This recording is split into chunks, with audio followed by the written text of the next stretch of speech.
Hello students, आज जो हम टॉपिक डिस्कस करने वाले हैं that is accounting for partnership firm unit number 2। ठीक है, सबसे ज्यादा मार्क्स कैरी करने वाला यूनिट है। कौन सा है? सबसे ज्यादा मार्क्स हमको इसी यूनिट से प्रिपेयर करने होते हैं बोर्ड एग्जाम में। सबसे ज्यादा मार्क्स किस में कौन कैरी करता है?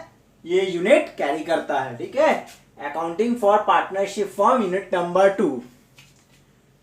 इसमें हमारे पास कुछ चैप्टर्स हैं, जिसका पहला चैप्टर है इंट्रोडक्शन टू पार्टनरशिप और fundamental, change in profit sharing ratio among existing partner, admission of new partner, retirement और डेथ ऑफ अ पार्टनर। ये तीनों चैप्टर मैंने इसमें एरो करके लिखा है reconstitution of firm. Reconstitution of firm का मतलब होता है कब अकाउंटिंग होगी इसकी। इन चैप्टर्स की अकाउंटिंग तभी होगी जब फर्म को रिकॉन्स्टिट्यूट किया गया हो या फर्म में कोई चेंजेस हुआ हो पार्टनर्स के बीच में, या तो उनके प्रॉफिट शेयरिंग रेशियो से रिलेटेड, या पार्टनर्स की क्वांटिटी इंक्रीज या डिक्रीज हुई हो, या पार्टनर्स इंक्रीज हुए हो या डिक्रीज हुए हो। उस चीज को हम बोलते हैं रिकॉन्स्टिट्यूशन ऑफ फर्म। तो ये तीनों ही चैप्टर किसके अंदर आते हैं? Reconstitution of firm. मैंने वैल्यूएशन ऑफ गुडविल चैप्टर को एक्सक्लूड नहीं किया है। इन चैप्टर्स में आपको जनरली गुडविल की वैल्यूएशन की जरूरत पड़ती है। किसकी जरूरत पड़ती है? गुडविल की वैल्यूएशन की जरूरत पड़ती है। तो ये चैप्टर्स में आप क्या करेंगे? गुडविल का वैल्यूएशन करेंगे, जो कि इंट्रोडक्शन के बाद हम सीखेंगे।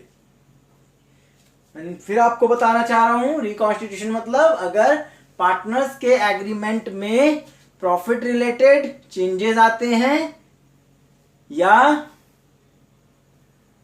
पार्टनर्स इंक्रीज या डिक्रीज होते हैं फर्म में, या तो फर्म छोड़कर चले जाते हैं, रिटायरमेंट हो जाता है उनका, या फर्म में काम करते करते मिडिल ऑफ द ईयर या बीच में उनकी डेथ हो जाती है, उस कंडीशन को हम रिकॉन्स्टिट्यूशन कहते हैं। जिसमें अकाउंटिंग कुछ पार्टनर्स के लिए फिर करनी होती है, या तो उनको आने के बाद या उनके जाने के बाद में। या तो हम बढ़े हुए पार्टनर्स के साथ अकाउंटिंग करेंगे, या जो पार्टनर चला गया, इसका इफेक्ट किस पे पड़ता है? कैपिटल पे पड़ता है, क्योंकि अगर पार्टनर आएगा तो कैपिटल इंक्रीज होगा और पार्टनर जाएगा तो कैपिटल डिक्रीज हो जाएगा।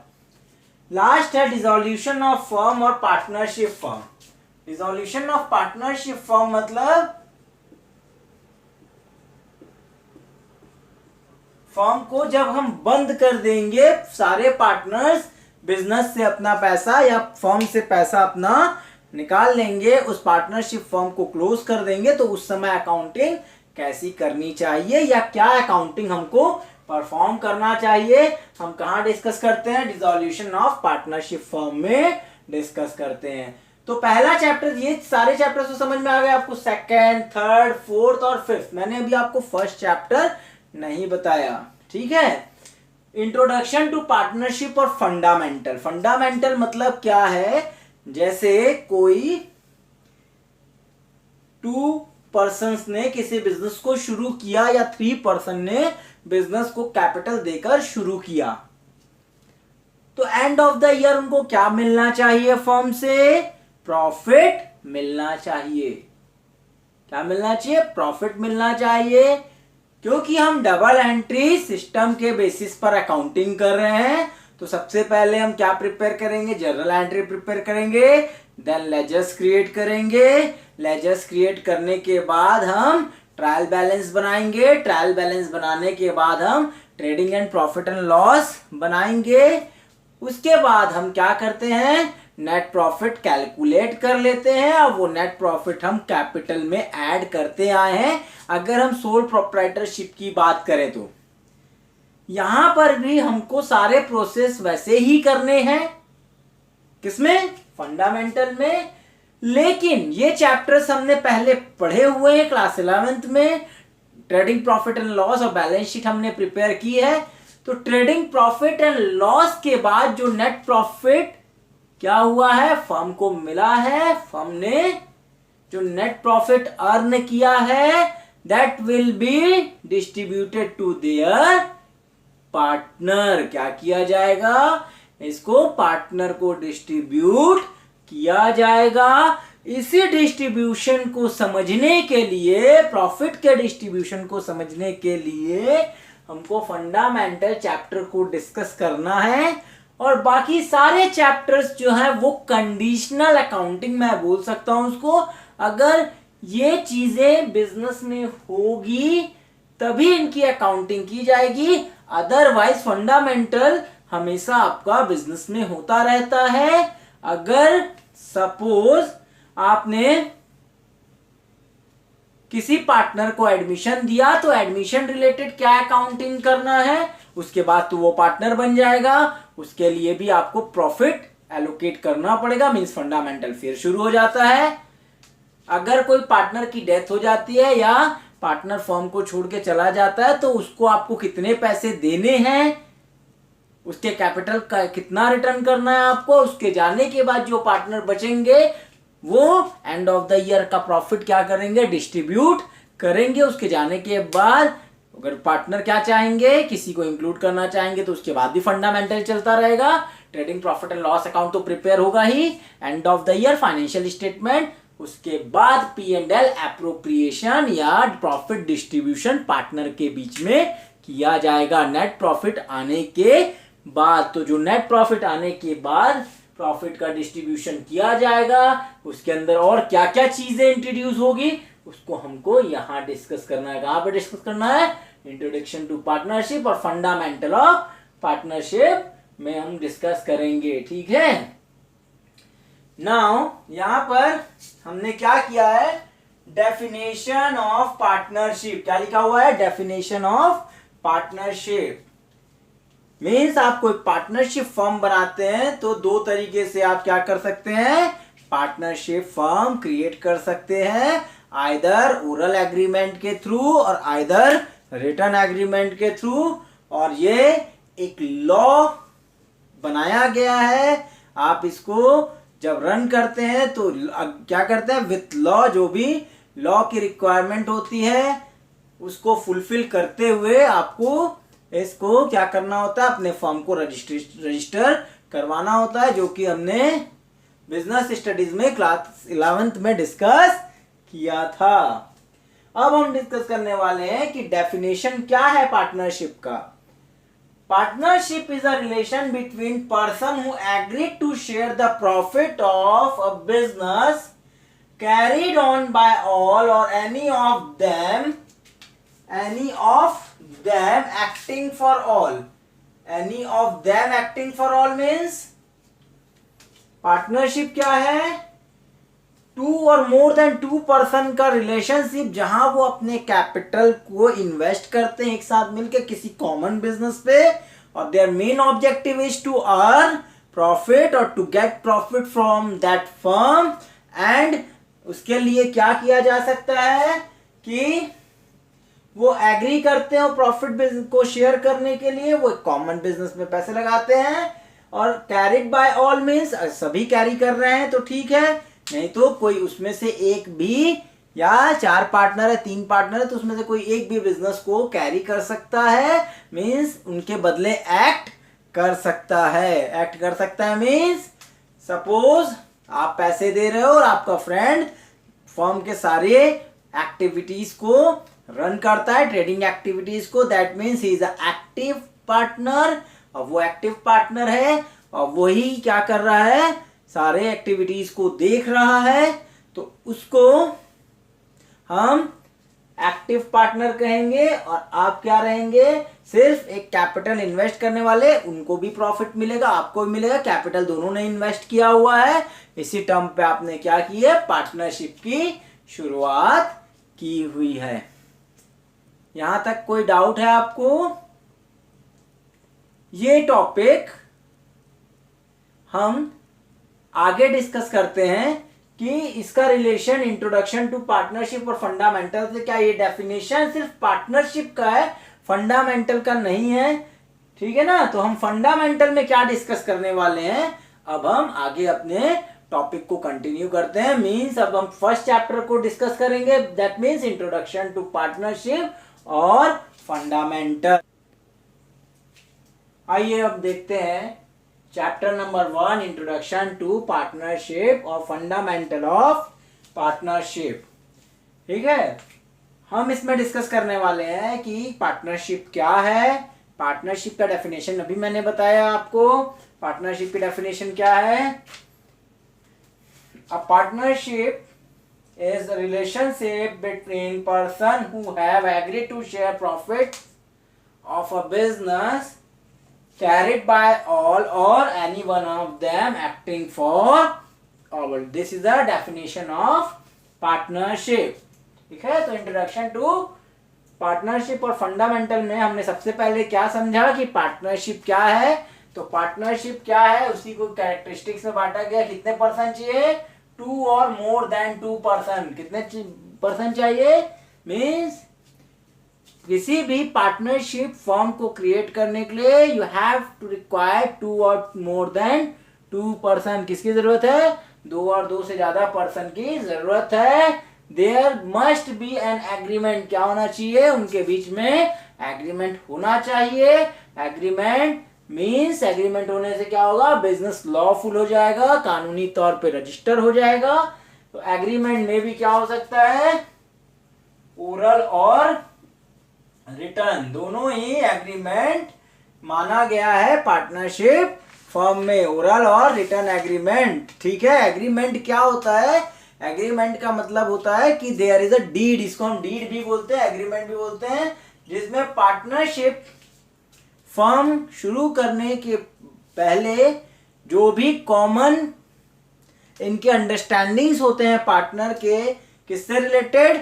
फ्यूचर में प्रॉफिट डिस्ट्रीब्यूशन से रिलेटेड, कैपिटल से रिलेटेड, या जो भी चीजें वो फर्म को प्रोवाइड करेंगे या जो भी चीजें फर्म उनको प्रोवाइड करेगा उससे रिलेटेड कॉमन अंडरस्टैंडिंग एक एग्रीमेंट में लिख दी जाती है। और जो एक्टिविटी है फर्म की उसको भी वहां डिस्कस कर दिया जाता है। इसी को हम क्या बोलते हैं? एग्रीमेंट बोलते हैं यहाँ पे। ठीक है, और बिजनेस क्या होना चाहिए आपका? लॉफुल होना चाहिए। लॉफुल बिजनेस क्यों बोलते हैं पार्टनरशिप को? क्योंकि अभी हमने जो डेफिनेशन पढ़ा as per partnership act 1932 section 4, ठीक है, इसके लिए एक्ट बने हुए हैं। कानूनी तौर पर क्या किया गया है? पार्टनरशिप के लिए अलग से प्रोविजंस किए गए हैं। दैट प्रोविजंस आर एक्ट्स, जो उनके लिए एक्ट्स प्रिपेयर किए गए हैं। वो सारी बिजनेस एक्टिविटी इसी एक्ट के अंदर इन्वॉल्व होती है। तो इसीलिए हम बोलते हैं लॉफुल बिजनेस है ये। क्या है? Lawful business. Fourth is profit sharing. Profit sharing मतलब ये नहीं है कि आपने कैपिटल लगा दिया, किसी ने कम लगा दिया, किसी ने ज्यादा लगा दिया और प्रॉफिट हुआ तो सब इक्वल उसको डिस्ट्रीब्यूट कर रहे हैं। एज पर एग्रीमेंट, जो भी एग्रीमेंट है they will distribute their profit. क्या करेंगे? अपने प्रॉफिट को वो डिस्ट्रीब्यूट करेंगे। ठीक है, ऐसा नहीं कि इसमें कोई चेंजेस नहीं हो सकता। अभी हम आगे देखेंगे जब आगे चैप्टर्स में बढ़ते जाएंगे कि प्रॉफिट शेयरिंग रेशियो को चेंज कैसे करते हैं और कब हो सकता है इसमें changes. A fifth characteristic is can be carried on by all or any one of them acting for all. Again फिर से वही डिस्कशन हुआ यहाँ पे। डेफिनेशन को हमने डिस्कस किया था जहां पर कि कोई भी एक पार्टनर काम कर सकता है या सभी पार्टनर पार्टनरशिप फर्म के लिए एक्ट कर सकते हैं, लेकिन जो भी प्रॉफिट डिस्ट्रीब्यूशन होगा इनका एज पर देयर एग्रीमेंट किया जाएगा। और इसके बाद हम डिस्कस करते हैं कि what is agreement, agreement deed क्या क्या है और इससे पार्टनरशिप में अकाउंटिंग कैसे परफॉर्म की जा सकती है या की जाती है।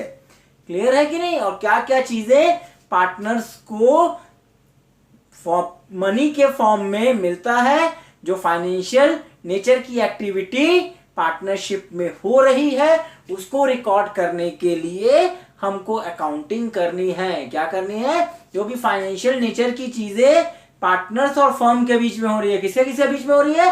पार्टनर्स और फर्म के बीच में हो रही है, उसको हमको अकाउंटिंग में यूज करना या उसकी हमको अकाउंटिंग करनी है। ठीक है ना?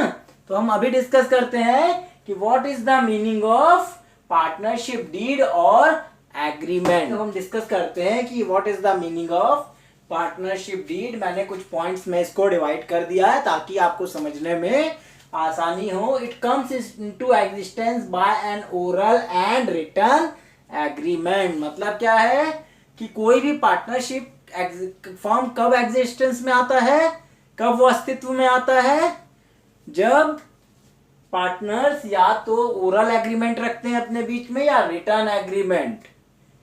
ठीक है ना, ओरल भी रख सकते हैं और रिटर्न भी रख सकते हैं। आप अपने फ्रेंड से बोलकर भी हाँ भाई चलो हम लोग पार्टनरशिप फॉर्म शुरू करते हैं, और आपने क्या कर लिया, ओरल एग्रीमेंट कर लिया।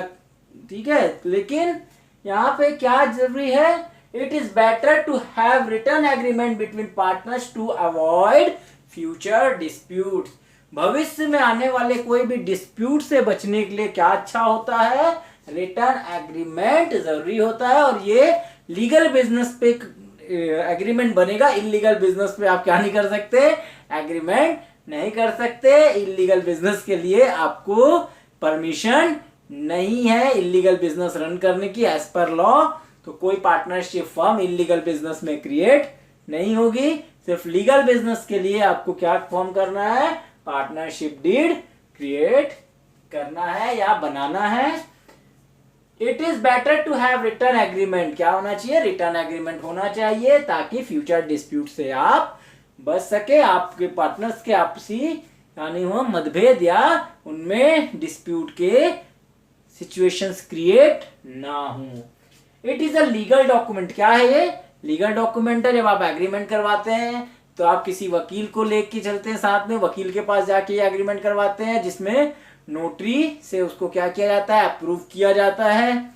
इसीलिए क्या है, ये एक लीगल डॉक्यूमेंट है कि एक पेपर में लिख लिया नहीं हम ये करेंगे, that is not a agreement. उसका एग्रीमेंट नहीं माना जाएगा जब तक उसको प्रॉपर वे में क्या नहीं कराया जाएगा, नोटरी से सील साइन नहीं कराया जाएगा, प्रॉपर एग्रीमेंट प्रिपेयर नहीं कराया जाए, तब तक वो लॉफुल नहीं माना जाएगा या लीगल डॉक्यूमेंट नहीं माना जाएगा। और उसमें सभी पार्टनर का साइन होना जरूरी है। क्या है, सभी पार्टनर का सिग्नेचर उसमें कंपलसरी है। और इसी डॉक्यूमेंट को हम क्या कहते हैं, पार्टनरशिप डीड कहते हैं। और इस पार्टनरशिप डीड में काफी चीजें होती है कि पार्टनर का एड्रेस क्या है, पार्टनर कहां से बिलोंग करते हैं, बिजनेस की एक्टिविटी क्या क्या होगी, फर्म का एड्रेस क्या होगा, ठीक है, कमेंसमेंट क्या होगा, पार्टनर कितना कैपिटल लगाएंगे फर्म में, और इंट्रोड्यूस वो एडिशनल कैपिटल, बीच बीच में रिक्वायरमेंट पड़ने पर वो कितना कैपिटल फर्म को क्या कराएंगे, अवेलेबल करवाएंगे। पार्टनर्स फर्म को लोन प्रोवाइड करेंगे या नहीं करेंगे, फर्म उनको इंटरेस्ट प्रोवाइड करेगी उनके कैपिटल पे या नहीं करेगी, पार्टनर्स को फर्म से सैलरी मिल सकती है या नहीं मिल सकती, कमीशन मिल सकता है या नहीं मिल सकता है, मिलेगा तो कितना मिलेगा, सैलरी मिलेगी तो कितनी मिलेगी, इंटरेस्ट मिलेगा कैपिटल पे तो किस रेट पे मिलेगा, ठीक है, प्रॉफिट जो वो शेयर करेंगे वो कैसे शेयर करेंगे, ये सारी चीजें कहाँ डिस्क्राइब की जाती है, पार्टनरशिप एग्रीमेंट में डिस्क्राइब की जाती है। क्लियर है कि नहीं?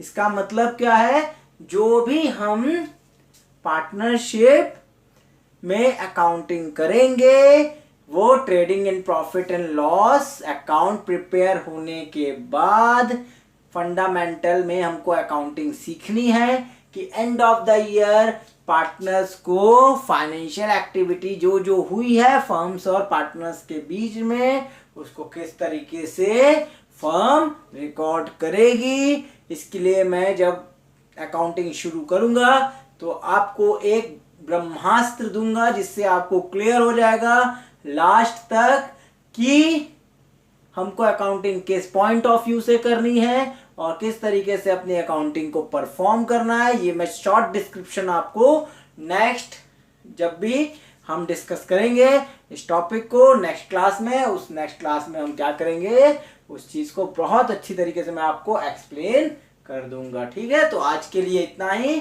फिर हम नेक्स्ट टॉपिक में डिस्कस करेंगे कि क्या क्या रिक्वायरमेंट होती है अकाउंटिंग के लिए फंडामेंटल में। ठीक है, कौन कौन से अकाउंट की जरूरत पड़ती है या हम कौन कौन से अकाउंट बनाएंगे।